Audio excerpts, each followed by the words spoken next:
si trova in una situazione del genere, scorge 2 facinorosi o anche 2 normotipi a confabulare cripticamente, magari con ostentata pacatezza, e Urillia al-Qumbula satanfajar fil khamisa. Lei cosa comprende?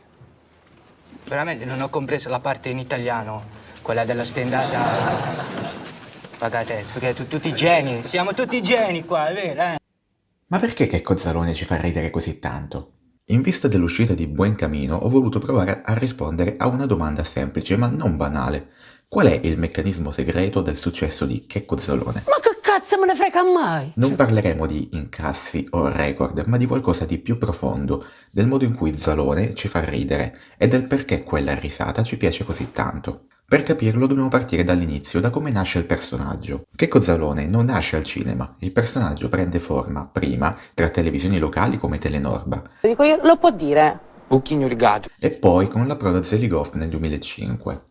È lì che Luca Medici costruisce una figura subito riconoscibile, ignorante, pacchiana, sgrammaticata e socialmente inadeguata. Grazie al cazzo, dopo di Perluzzo. Ma c'è un elemento decisivo, Checco non è mai cinico o aggressivo, egli è ingenuo, inconsapevole di ciò che fa. Allora, facciamo una cosa. I figli dei drogati li mettiamo a sinistra, i figli dei reati contro il patrimonio, le rapine, tutte le altre cose, a destra, veloce, dai.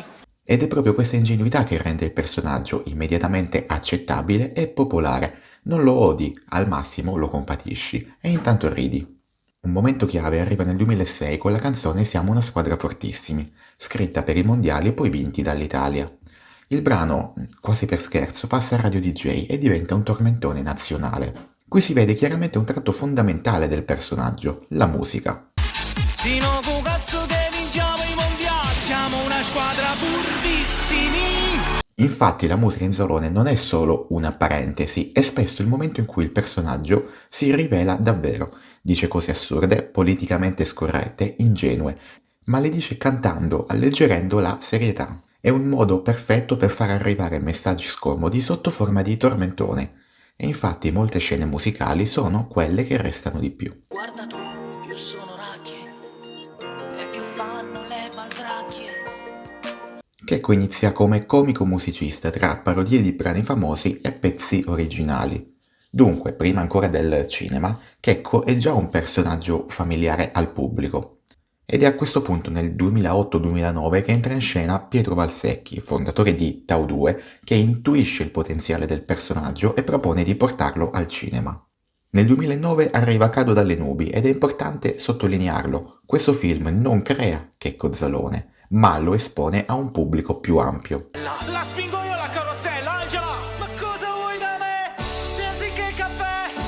Porta al cinema una maschera comica già formata, già riconosciuta e la inserisce in una storia che è in parte autobiografica, ma soprattutto parla di temi reali del periodo, come la migrazione dal sud al nord, il sogno del successo e l'illusione di sfondare. Qui avviene il salto decisivo. La maschera non resta un personaggio da sketch, ma diventa uno strumento per raccontare l'Italia reale.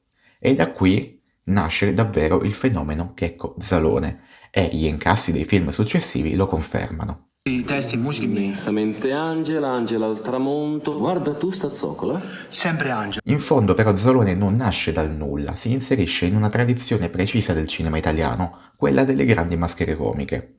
Totò raccontava l'arte di arrangiarsi nel dopoguerra. Alberto Sordi raccontava i vizi e i difetti dell'italiano medio del boom economico. Fantozzi raccontava le frustrazioni dell'impiegato degli anni 70. Per arrivare a timbrare il cartellino d'entrata alle 8:30 precise, Fantozzi, 16 anni fa, cominciò col mettere la sveglia alle 6:15. Oggi, a forza di esperimenti e perfezionamenti continui, è arrivato a metterla alle 7:51. Zalone fa qualcosa di simile per l'Italia del XXI secolo. Racconta precarietà, il sogno del successo, la volontà di avere il posto fisso e paure e tensioni del periodo. La differenza è che oggi questa maschera passa non solo dal cinema, ma anche dalla TV, dalla musica e dai social. Ogni film di Zalone non è solo un'uscita cinematografica, ma un vero evento mediatico. Trailer, canzoni, polemiche, dibattiti, record annunciati in anticipo. Si crea un'aspettativa collettiva rara nel cinema italiano contemporaneo. Di fatto non si va a vedere un film, ma si va a vedere il nuovo film di Zalone. Ed è per questo che diventa un fenomeno mediatico totale. Ma è solo questo il motivo per cui tutti i successivi film di Checco sono un fenomeno nazionale? La risposta è no. Abbiamo superato 3 kilowatt. Checco Zalone attiva un meccanismo psicologico potentissimo. Ci permette di riconoscerci in lui, ma anche di sentirci migliori di lui. Da un lato, quando lo guardiamo, pensiamo sì, ok, certe cose le facciamo anche noi. Le scorciatoie, le furbizie, le frasi sbagliate, i pregiudizi. Ma dall'altro lato, Checco è sempre così ingenuo, così eccessivo, così palesemente ignorante, che scatta subito un altro pensiero. Però io non sono così. Oh, e mettete un climatizzatore qua. Madò. Ed è lì che nasce la risata più forte, perché ridiamo di lui sentendoci un passo sopra. In questo senso Checco funziona quasi come un parafulmine, attira su di sé tutti i difetti dell'italiano medio e ci permette di riderne, ma senza farcene realmente carico. È una risata rassicurante, ridiamo di Checco, ma anche grazie a Checco. Senta, se un papà porta qui il bambino in vacanza... È un coglione. Grazie. Prego. Ed è per questo che la sua comicità non è mai solo scema, perché dietro la gag c'è spesso uno specchio che ci ricorda noi stessi. Prendiamo il film Che bella giornata. In superficie ridiamo delle figuracce di Checco, della sua ignoranza, dei suoi strafalcioni linguistici, ma poi arrivano scene come quella della cena con i terroristi, in cui fa la morale sul rispetto delle donne. Solo una cosa dico al musulmanesimo, come trattate la donna. Ancora con questa storia di donna? E un secondo dopo tratta sua madre come una serva. Caffè? Sì, grazie. Caffè? Sì. Caffè? Grazie. Ma 5 caffè, veloce! E non lo fare acqua! Fa ridere, ma subito dopo ti accorgi che stai ridendo anche di una certa ipocrisia che, in fondo, conosciamo tutti. Oppure Sole a catinelle. Qui il bersaglio non è solo Checco, ma un'intera Italia in crisi. Padri che non ce la fanno, promesse ai figli che non possono mantenere. Ridi, sì, ma perché quella situazione ti sembra fin troppo reale. Lui è in grado di capire tutto, quindi gli dica semplicemente la verità, gli dica tutto. Cioè? Che c'è la crisi. Che cos'è che sta, scusi? C'è la crisi. E poi arriva Quo Vado. Qui Zalone colpisce uno dei miti più sacri del nostro paese, il posto fisso. Lo porta all'estremo, lo rende ridicolo, ma proprio così mette a nudo una mentalità collettiva. E la cosa geniale è che ride chi vive quel mito e ride anche chi lo critica. Ancora una volta tutti si sentono dentro la risata. È questo che rende Zalone trasversale. Lui non parla a un pubblico, bensì lui parla di un pubblico e lo fa sentire allo stesso tempo coinvolto e assolto. Firmerei proprio ad occhi chiusi. Andiamo. Ecco qua. Ma lei sta scherzando? Non sto scherzando. Io sì. Secondo te devo lasciare il posto fisso per 7.000 euro di merda di più sopra il TFR?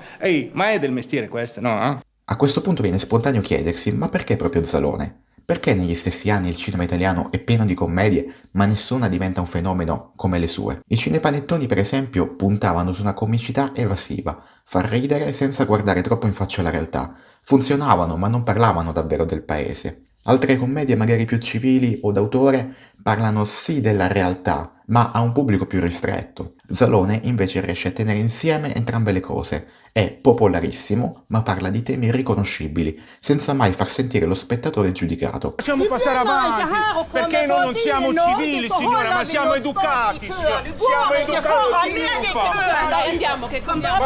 Mangi, che stai sciupando. Ed è qui che sta la differenza. Zalone non ti chiede di essere migliore, ti fa ridere facendoti sentire già migliore. Nel sodalizio con Gennaro Nunziante c'è un metodo di lavoro quasi scientifico, osservazione della realtà, scrittura che dura anni e battute testate una ad una. Nunziante ha raccontato che una gag entra nel film solo se fa ridere tutti, e questo spiega perché, anche quando sembrano grezzi, i film di Zalone hanno un ritmo comico precisissimo. Prendi minuto.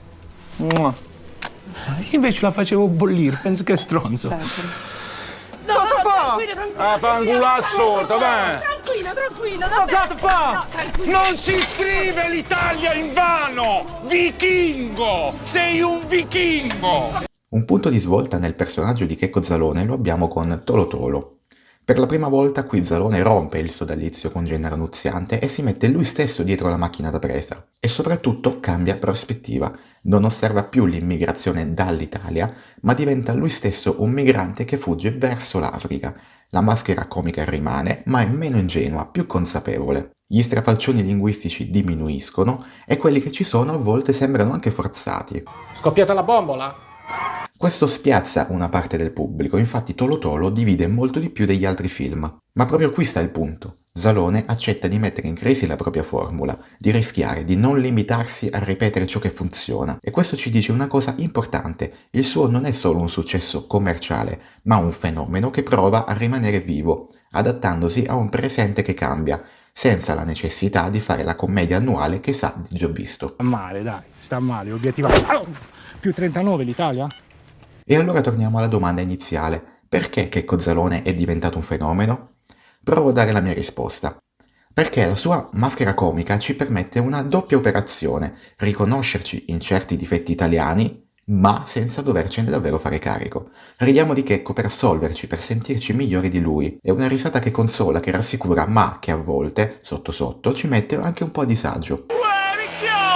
Sei un deficiente! No, lo zio, lo zio, è un troglodito. Ma l'hai visto quando è brutto, lo zio? Ed è proprio questa risata, tanto crudele quanto rassicurante, unita alla capacità di raccontare l'Italia reale, a spiegare il suo successo nazionale oltre ogni record. Ti prometto che entro una settimana più tardi avremo tutte le irregolarità a norma. Bravo. Ora, con buon cammino alle porte, il vero rischio è che questa maschera, che per anni ci ha fatto sentire superiori, inizi invece a metterci troppo a disagio. E allora la domanda non è solo: funzionerà ancora? Ma quanto siamo disposti a ridere se non ci sentiamo più assolti? Oppure ci proporrà una nuova formula mostrandoci come il personaggio può ancora evolvere? Lo scopriremo presto. Umiltà, bambino.